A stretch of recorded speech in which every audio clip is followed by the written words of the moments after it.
전 세계 예수로 행복한 복음 방송을 시청하시는 시청자 여러분, 저는 예수 행복한 교회를 담임하는 박명수 목사입니다. 시청자 여러분과 함께 창세기 12장 1절에서 3절 말씀으로 하나님이 의로 여긴 믿음이라는 은혜를 나누려 합니다. 우리의 신앙생활에서 모든 성도들이 의로 여긴 믿음을 갖기를 소원합니다. 그런데 정작 하나님이 의로 여긴 믿음이 무엇인지를 정확하게 인지하는 성도들이 얼마나 될까요? 의로 여긴 믿음의 소유자인 아브라함이 태어날 때 여호와의 이름을 부르는 자가 없는 그때에 하나님은 아브라함을 부르십니다. 창세기 12장 1절에서 3절 여호와께서 아브라함에게 너는 너의 본토 친정 아비 집을 떠나 내가 내게 지시할 땅으로 가라. 내가 큰 민족을 이루고 내 이름을 창대케 하며 너는 복의 근원이 되었지이다. 그래서 모든 족속이 너로 인하여 복을 받게 할 것이라고 말씀했습니다. 아브라함이 여호와의 말씀을 쫓아 하나님이 지시한 땅 가나안 땅에 들어갑니다. 아브라함은 하나님이 어떤 하나님인지를 잘 모릅니다. 그래서 아브라함은 믿음의 조상이 되기까지 어떤 하나님인가를 보여줘야 했습니다. 그리고 하나님의 아브라함을 테스트함으로 비로소 믿음의 조상으로 인정받게 됩니다. 그 믿음의 여정의 시작은 가나안 땅에 들어가자 여호와께서 아브라함에게 나타나 내가 이 땅을 내 자손에게 주겠다고 하셨습니다. 아브라함은 자기를 위해 나타나신 여호와를 위하여 그곳에 단을 쌓고 여호와 이름을 불렀습니다. 그런데 그 땅에 기근이 있으므로 양식이 있는 곳에 애굽에 지금 이집트로 내려가서 자기 부인 사라를 빼앗기는데 하나님은 그 사건을 통해서 하나님 자신을 보여주셨습니다. 창세기 13장에 애굽의 절대자 바로에게 아내를 찾고 육축과 은금을 받아서 애굽으로 나와 가나안으로 가서 아브라함이 처음으로 하나님의 앞에 단을 쌓아 베들과 아이사에게 단을 쌓고 여호와 이름을 불렀습니다. 그리고 롯이 아브라함을 떠난 뒤 하나님이 아브라함에게 동서남북을 바라보라. 보이는 이 땅을 너와 내 자손에게 주겠다고 하신 곳에 여호와 이름을 위하여 또한 단을 쌓았습니다. 또한 15장에서 17장에 하나님이 아브라함에게 수많은 별과 같이 자손을 주겠다고 약속하며 아브라함과 사라를 계명을 해주셨습니다. 사라를 통해 약속의 자녀가 나올 것이다 하며 약속의 정표로 또한 할례를 받게 됩니다. 18장에서 21장에 보면 100세의 약속의 자녀 이삭을 낳게 되고 22장에는 하나님이 아브라함의 믿음을 테스트합니다. 사랑하는 독자 이삭을 내가 지시한 땅 모리아산에서 번제를 드리라 합니다. 이 사건을 통해서 아브라함만이 시험이 아니라 우리 모든 인류에 대한 테스트입니다. 아브라함은 하나님이 이삭을 통해서 약속을 이루시는데 내가 이삭을 바치면 하나님이 이삭을 죽은 자 가운데서 살리시겠구나 하며 의심 없이 즉시 드렸습니다. 여기서 아브라함을 통해서 의로 받는 믿음이 뭔지를 우리에게 샘플로 보여주신 것입니다. 22장은 예표로 주신 이 사건은 아브라함을 믿음의 조상으로 세우고 샘플로 주셨습니다. 아브라함은 어떤 하나님을 믿었습니까? 로마서 4장 17절에 죽은 자를 살리시는 하나님, 없는 것을 있는 같이 부르시는 하나님을 믿었습니다. 우리는 이대로 믿어야 의로 여긴 믿음으로 구원을 받습니다. 그래서 이삭 사건으로 예수님이 십자가에 죽으시고 살리심으로 사도행전 17장 31절에 모든 사람으로 하여금 믿을 수 있도록 증거를 주셨고 죽은 자를 살리시는 하나님을 믿기를 원하셨습니다. 히브리서 11장 19절에 그가 하나님이 능히 이삭을 죽은 자 가운데서 다시 살리실 줄을 생각한지라 비유컨대 그를 죽은 자 가운데서 도로 받은 것이니라. 아멘. 이 믿음이 없다면 입으로만 주여 주여 하는 자입니다. 그래서 구원 받는 조건은 이것밖에 없습니다. 로마서 10장 9절에 죽은 자를 살리시는 하나님을 내 마음의 주인으로 믿으라는 것입니다. 거의 대부분 사람들이 머리로 아는 것과 마음으로 믿고 있다고 착각하고 있습니다. 머리로 아는 것을 마음으로 믿고 있다고 착각한다는 것이 어떤 것이냐면 우리가 아는 것과 믿는 것의 차이는 하늘과 땅 차이입니다. 예를 들어 쉽게 말하면 이삭을 드리느냐 못 드리느냐의 차이입니다. 마음으로 믿어야 이삭을 드리게 됩니다. 죽은 자를 살리시는 하나님을 나의 주인으로 모시는 사람은 삶의 본질이 바뀝니다. 마음으로 믿는 자는 천국을 누리며 사는 자가 됩니다. 이 땅에서 천국을 누린다는 것입니다. 믿음의 조상 아브라함은 죽은 자를 살리시는 부활을 믿는 부활신앙이었습니다. 부활하신 성자 하나님을 마음의 주님으로 믿는 부활신앙이 되어야 우리는 의롭다함을 받습니다. 초대교회로 돌아가자고, 초대교회 신앙이 되자고 많이 말을 합니다. 그러나 진작 초대교회 사도들이 무엇을 전했는가에 집중을 하지 않습니다. 초대교회 신앙이 되려면 답은 간단합니다. 초대교회 사도들이 전한 복음을 선포하고, 들으면 믿음은 들으면서 나며 들으면 그리스도의 말씀으로 난다 했잖아요. 초대교회 신앙이 될 수밖에 없습니다. 유다의 빈자리를 대신할 제자를 뽑을 때 제자의 자격은 사도행전 1장 22절에 우리와 항상 다니던 사람 중에 하나를 세워 우리와 더불어 예수께서 부활하심을 증언할 사람이 되게 하여야 하리라 하거늘. 뭘 증거했어요? 우리 죄를 위해서 죽은 예수를 전한 것이 아니라 죽었다가 다시 살아신 그 부활하신 예수를 증거한 증인을 뽑았습니다. 또한 사도들이 어떤 복음을 전했을까요? 사도행전 4장 33절에 사도들이 큰 권능으로 주 예수의 부활을 증언하니 우리가 큰 은혜를 받았다고 했습니다. 사도들이 성령의 충만을 받아서 성령의 큰 권능으로 주 예수의 부활을 증거했습니다. 죽은 예수를 전하지 않았습니다. 죽었다가 살아나신 그 부활하신 예수님을 증거했습니다. 오늘날 우리는 무엇을 전하고 있습니까? 우리 자신들을 돌아봐야 합니다. 로마서 10장 9절에 내가 만일 내 입으로 예수로 주로 시인하며 또 하나님께서 그를 죽은 자 가운데서 살리신 것을 내 마음에 믿으면 구원을 받으리라.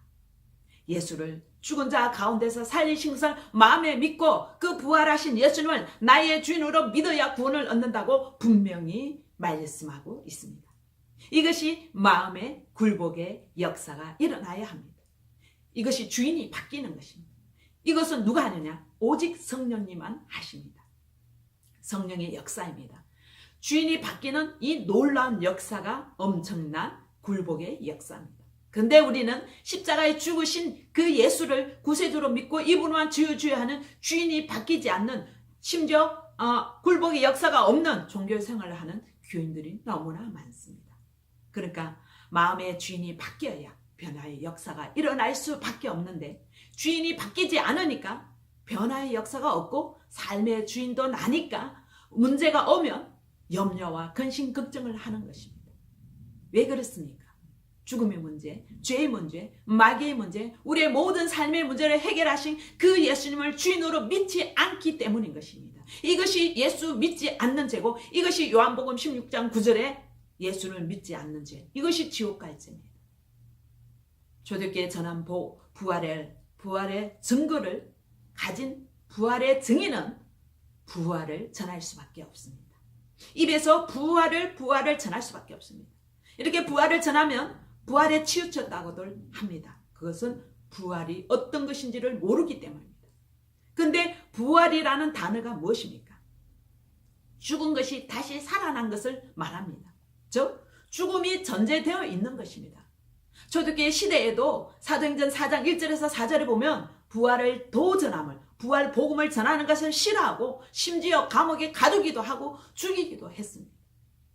이제 우리는 주님 오실 날, 이 너무나 가까운 이때 사단은 우리에게 온갖 것으로 우리를 미혹합니다. 하나님은 모든 사람이 믿을 수 있도록, 모든 사람이 그 누구도 빈부귀천, 지식인이나 지식이 아니나 무능한 무식자라도 그 누구도 믿을 수 있도록 증거를 딱 한 가지만 주고 가셨습니다. 사도행전 17장 31절의 하반절에 이에 그를 죽은 자 가운데서 다시 살리신 것으로 모든 사람에게 믿을 만한 증거를 주셨습니다. 아니라 아멘. 부활로 하나님이 믿을 수 있도록 역사 속에서 박아놓고 성경 속에서도 제자들이 만난 그 부활하신 예수님을 증거를 주고 가셨습니다. 근데 우리는 이 부활의 증거가 반석인데, 이 반석 위에 신앙의 집을 지어야 하는데 마귀는 부활을 붙잡지 못하게 합니다. 주는 그리스도시여 살아계신 하나님의 아들이라고 그 베드로 그 고백 위에 예수님 뭐라 했어요? 교회를 세운다고 그랬잖아요. 이 교회라는 것은 건물적인 교회도 있지만 우리 성도 한 분 한 분이 이 성전이 세워지는 것입니다. 본질을 붙잡지 못하게 말씀을 변개시키기도 하고, 오늘날 은사로, 한상으로, 예언으로, 병고침으로 등등 여러 가지로 우리를 본질이신 이 죽은 자를 살리신 그 부활하신 예수님을 붙잡지 못하게 우리를 미혹합니다. 그러니 많은 성도와 목회자들조차도 복음이 정확하지 않으면 방황하며 여기저기 쫓아다니기 바쁩니다. 또한 신앙의 갈증을 느끼면서 신앙생활에 참된 기쁨을 누리지 못하고 회의를 느끼며 억지로 신앙생활을 하다가 극한 문제가 오면 신앙의 근본이 흔들리고 무너지기도 하고 심지어 주님을 배반하기까지도 합니다. 이런 믿음으로 핍박의 시대에 돌입한 지금 현 시점에서 고난을 감당할 수밖에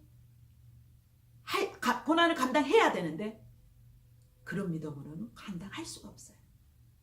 지금 우리의 신앙의 현주소가 그렇게 안타깝게 거지없습니다. 하나님이 의로 여긴 믿음이 부활의 믿음이었습니다. 사도들이 목숨을 건 신앙은 부활 신앙입니다. 또한 초대교회 성도들의 믿음의 여정을 살펴보면 이들이 부활의 신앙으로 고난 가운데 핍박 가운데 목숨을 거는 신앙이었습니다.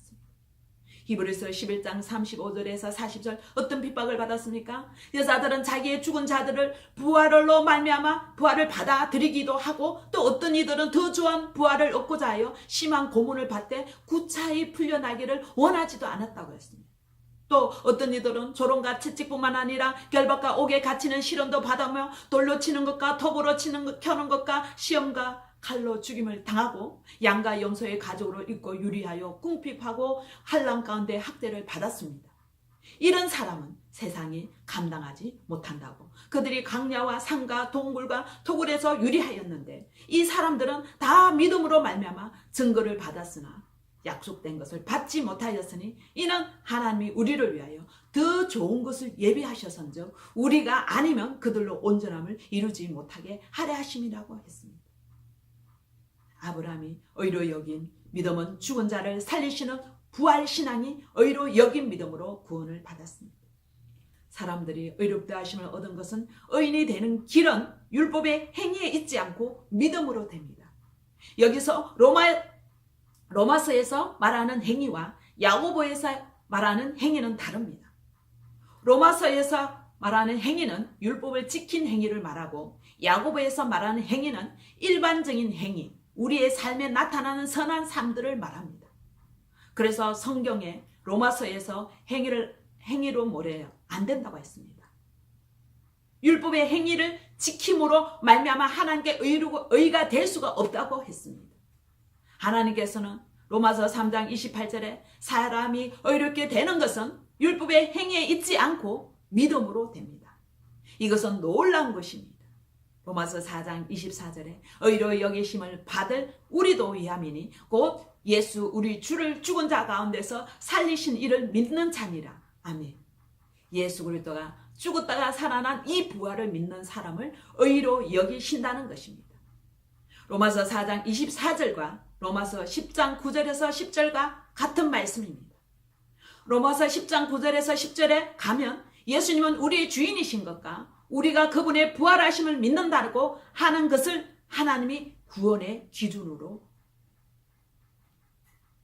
세워놓으셨습니다. 그러므로 하나님이 의로 여긴 믿음은 부활의 믿음입니다. 우리 죄를 위해서 죽으시고 부활하신 예수님을 주인으로 믿어 하나님께 의롭다함을 받는 믿음이 되시기를 부활하신 예수 그리스도의 이름으로 축복합니다. 감사합니다.